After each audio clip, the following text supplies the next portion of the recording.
tough one today on the scoreboard, but there's a lot of other things you used to grade a 77-42 loss to TCU.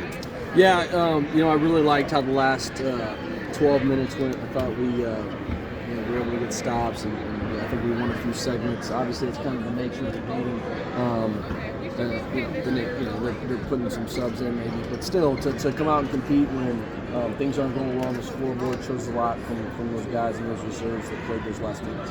How about Casey Uguakazi on the start today? I don't believe he's got a ton of those to his credit just yet. Yeah, he started the last couple games, but we're trying to still figure out that lineup and what type of combination is going to be. He's definitely in the rotation, so guys need to really be concerned with being in the rotation as far as it goes versus starts and stuff. And, depending on how week of practice goes or maybe a matchup, we might go to different things starting game. VJ Reeves got a half a dozen minutes in there, first time in a while for him. How'd he look and how's he feel? We'll see. His first live action in over a month, so we wanted to give him some minutes. I really liked how that group was playing at the end. I probably would have given him some more minutes there at the end. But he's a work in progress. Like I said before, we got 16 guys now at practice. So a lot of people over on that bench, and we just got to continue to work on our lineups and what we're going to do. Obviously, we'll probably shrink it a little bit more than we did today going into the conference this week. Coach, you look at the way this one went competitively. Your guys were in the scrap every bit of the way. Your shooting today only at 32%. Some of that came about from some pretty pesky frog defense. Yeah, no, they're really good. They're really long. I thought when we had opportunities, we missed some bunnies. Obviously, we missed the dunk, but we had some good looks there in the first half. Probably 6 really good, basically uncontested threes. You don't get any of those to go down. It puts so much pressure on your defense because now they're getting out. They're number one team in the country in transition, so they're putting so much pressure on you at the other end. Kalen Williams, Tommy Lewis, 3 3-point attempts. He just couldn't get one to go down, and he had some great looks. There were 7. other Lions. Yeah. Oh, I'm sorry. Yeah, Tommy had 7 3-point attempts. Yeah, he's our best shooter. And we're going to live with that. Coming off Christmas break, we didn't get him to fall tonight, but I like how he's matured tremendously over his years. He's a veteran. Even though his shot wasn't going down, he got back and erased a dunk by fouling at A, and he went to the line and missed those 2. So you've got to, even when it's not your night offensively, that was a good sign to see him really compete, and that's the maturity of Tommy. How about your players' defense inside, especially in the second half, fighting uphill all the time?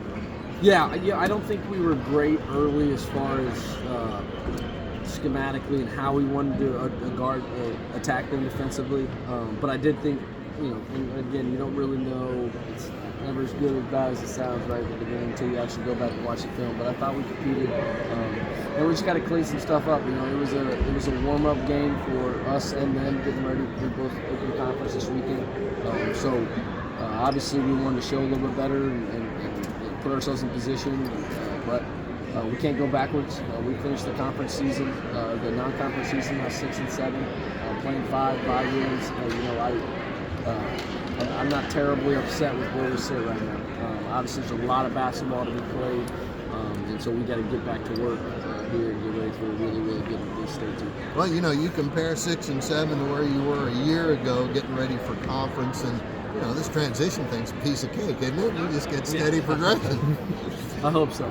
We'll see how it goes. Got a lot of guys working hard, and that's all we're talking about. All right. Any word about McNeese? I mean, the TCU's got to get ready for Kansas. You've got McNeese coming in, and they just beat Michigan. Yeah. No, they're really good. They're really good. I dove into. I've watched them a couple times, but not from a scout perspective. So, after I watch this film, we'll start getting ready for them. And, it's in our league, you got to take care of home, so we got to find a way. I don't care how the way happens, we got to find a way to get one. With that, the benefit of that one cycle through the Southland Conference, you've been in every gym. The guys that were here last year, they played in every one of them. How big a difference does that make to you, just as far as the preparation? Is that a box checked off? No, I don't think so. The only reason I say that is there's so many new players and coaches.